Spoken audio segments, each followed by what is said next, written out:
The Entrepreneur's Library, episode 67.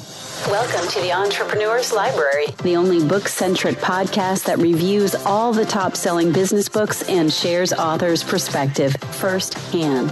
This is your resource to finding the next great book that will enable you to grow personally and professionally. Welcome your host, Wade Danielson. Welcome back to the EL. Today, again, we have Mark Hunter, author of this time, Advisor Selling. Welcome back, Mark, and thank you for joining us again on the Entrepreneur's Library. Thank you for having me back. Very much appreciated. Definitely. For those that missed yesterday's episode, will you take just a moment to introduce yourself and tell us just a little bit about you personally? Sure. Mark Hunter, the sales hunter, have been doing consulting, speaking for about the last 15 years, was in corporate America for about 18 years, and about 16 years ago now, I quit, walked out the door, and I've been doing just this with countries, I should say in countries all around the world, companies ranging from Fortune 50 companies all the way down to small 1- and 2-person companies. Great. So, Mark, the book that we discussed yesterday was from about 2.5 years ago. The one that we're going to be discussing today, which we'll jump right into, Advisor Selling, was made available for purchase back on August 18th of 2014, so just a month or so ago. And again, we're going to move quickly, but we're going to cover the top questions that our audience wants to get answered. And that first one is same as yesterday, but what was the inspiration behind writing this book, Advisor Selling? Yeah, the inspiration came, the co-author has been a long-time friend of mine. And about 8 years ago, we worked together on a project with a Fortune 200 company. And one of the things involved was going out working with every single salesperson in the company. Anyway, we stayed in touch. And about a year ago, we were talking on the phone, and we realized that we had collectively done over 1,000 ride-alongs with salespeople. 1,000 ride-alongs. And we said, we've got to capture that into a sales book. And that thus was born Advisor Selling. Excellent. So what would make this book different from others regarding the same topic? Well, what makes it different is it's written from B2B people for B2B people.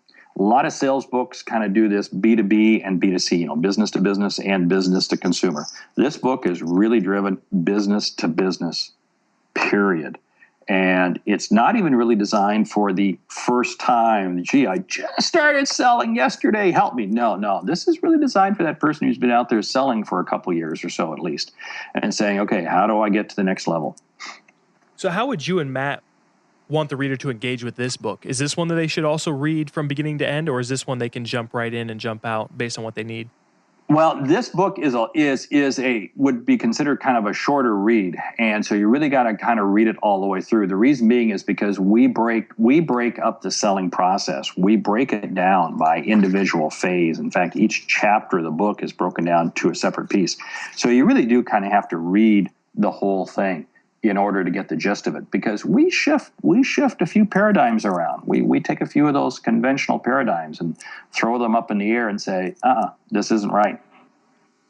All right, Mark, we're to, again, my favorite part of the entire interview, and that's where I really just hand over the mic and allow you to take us through your guys' book, you and Matt's book. Sure. And so will you take the next couple minutes and really take us through from front to back on what we can expect out of your book? Right. What we did was we broke it down into 9 chapters. And we said, let's take each chapter and devote it to a very distinct portion of the sales process. Chapter 1, for instance, we call the approach. What is the approach that I should be using in selling? And one of the neat things about the book is throughout the book, we have these little sticky notes. We call them helpful tips. But the idea being is that here's just a real quick tip. So now, okay, I said you really need to read the book all the way through, but I'm not going to kid anybody. Who's going to read a book all the way through, cover to cover, page by page? So even after you do that, you start skimming and skipping. Well, this is what's perfect because we got these helpful tips that are scattered all the way through there. So in chapter 1, we talk about the approach. What is the approach that I should use? Chapter 2 gets into the planning phase. And we spend a fair amount of time here. Why? Because too many salespeople don't have the results that they want to have because they haven't planned. They have not planned. And again, this is the same thing with entrepreneurs. We work in our business all day long. We know our business inside, outside. We know every element of it. But the problem is we haven't planned as to how we're going to communicate that from a sales process. So we say, chapter 2, plan. Then we move to chapter 3, the prospect phase. And again, just like I talked about in my other book, if you don't start off straight, you're going to wind up crooked. And we go in here and we dig in deeper in terms of saying, who are the prospects? And more importantly, how do we qualify them? How do we determine who is the right prospect? One of the neat things about this book is both Matt and myself, we share a number of examples of different sales calls we have been on, and sales calls that work and sales calls that did not work. And so this is what's neat about this, because as you're reading it, we share a concept, we share an idea, and boom, here's the story to back it up. So we move from there into the prepare phase. And the prepare phase is that, okay, now I've got you as a prospect, I've qualified you as the prospect. How do I narrow it down? And I talk in here one of the concepts about the POE, the point of entry. What is the point of entry? And again, what happens is, and entrepreneurs especially fall victim to this, they just want the sale. They want the sale. So they're going to agree to do anything to get the sale. And wow, what happens is we may wind up with this customer and they'll go, how in the world am I going to make that one work? So what I say is, in the prepare phase, what's my POE? What's my point of entry? How do I actually determine what's going to be the strategy and what's going to be the focus? Because what I'll argue is that I'll have the greatest chance of success and the greatest chance of achieving a long-term relationship with you, not when I try to solve all your problems, but when I come in and you see me as the master of a select individual specific issue that you're dealing with. So that then takes us into the chapter 5, which is the present phase. How do we present in this phase that allows me to build out this POE, this point of entry, get you engaged, which then allows me to go to chapter 6, which is the play phase. And this was a little bit of a source of discussion between Matt and myself. Play phase. Do we put this in there? Do we not? It almost sounds like kind of weird, but the play phase is the dialogue. That's the dialogue. How do we get that dialogue moving? How do we really get that customer to engage? Because again, what we saw happening when we were out on sales calls, hundreds and hundreds, like I said, well over 1,000 sales calls, Matt, myself went on, sales days. And in any one day, we may have had 4 or 5 or 6 sales calls. So you say, hey, there's 5, 6, 7,000 sales calls that we've been on watching other people. And one of the things that we continuously saw was that people would jump for the quick sale. Now, I'm all in favor of grabbing the quick sale. But what happens is you grab the quick sale and you become known as the person. That's what you become known for. And in the play phase, it's how do we really uncover what is the real issue? How do we uncover what the big opportunity is? Which then gets us to chapter 7, which is that ask phase. How do we now ask for that order? How do we get that sale and move that through? So you see in here, it's kind of a logical phase. We then have a chapter in the final 2 chapters, chapter 8, answer. How do you deal with those answers? Now, the answer phase is not handling objections. But what we're talking about here is how do we answer questions that set ourselves up for the next sale? One of the concepts I talk about in the book is the only good sale is one that leads to the next sale. Think about that for a moment. If I don't do something in my transaction process with you that's going to help create the next sale, then all I'm doing is one-off transactions. And that's very difficult for me to build a business model around that. Which then takes us to chapter 9, which is the advise phase. And how do we now truly be seen as that advisor? The title of the book is Advisor Selling. And what's kind of interesting is, if you think about this, in the book, we're only cursory talking about advisor selling until we get to chapter 9. Chapter 9 is where advisor selling really comes into play, because you have to earn the right to be seen as that advisor. You really have to earn that right.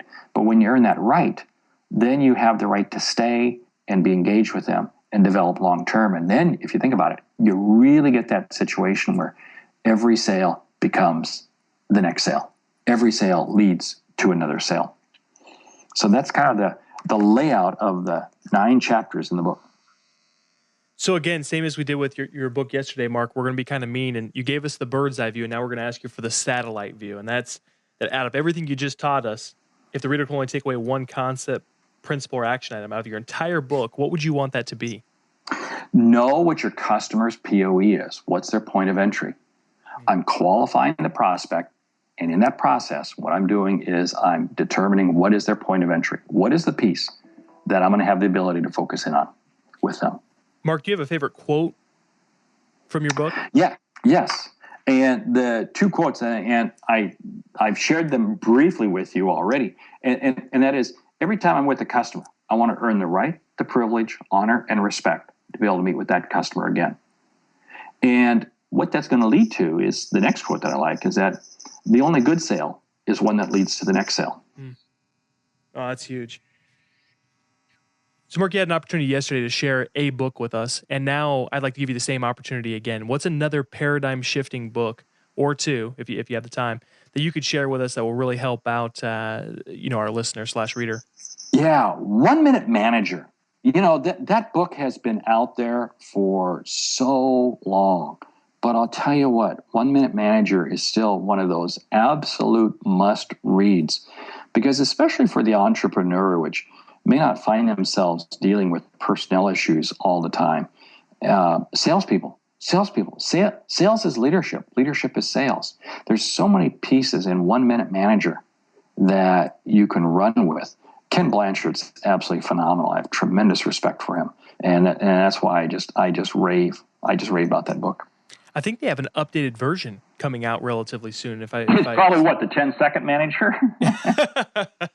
It might be. I think it might be a revision and still named the same thing, but that would actually be funny. Kind of like there was some movie that was talking about that, like 8-minute abs, and he was like, I'm gonna come out with the 7-minute. And his buddy was like, well, why don't you do 6? He was like, you can't do abs in 6 minutes. Like you could do them somehow in 7, but not 6. That sounds like a Jimmy Fallon piece or a Saturday Night Live. It might have been. Yeah. That's good. So, Mark, before we depart, can you recommend the best way for our listeners to get more information on you and Matt, and also your latest book, Advisor Selling? Sure. Go to the website, thesaleshunter.com. It's thesaleshunter.com, all one word. That's the best way to go. Get information about me. Up at the top, there's a button. You can hit that. Advisor Selling takes you to Amazon. You can order the book. We've got an order page off the book, but off the website. But hey, you can. Best way to go is just jump to the website, or hey, if you want to go to Amazon, that's fine too. But it just came out, so it's just kind of getting out on the street now. That's perfect, Mark. You did a great job reviewing this book and the one that you helped us out with yesterday. So thank you so much for coming on and sharing both of your what we call babies sometimes, because we know that you invest so much blood, sweat, and tears into them. But thank you for coming on and sharing your books with us. Hey, thank you so much. Great selling. Thanks again for listening in today. If you would like to get your hands on Advisor Selling or any of the other resources mentioned by Mark, just look at the show notes at the elpodcast.com. Looking for your next book idea? Head over to the elpodcast.com, where Wade shares his amazing resource, the top 10 business books recommended by over 500 entrepreneurs, with you for free. That's the elpodcast.com. Till the next time, keep it on the EL.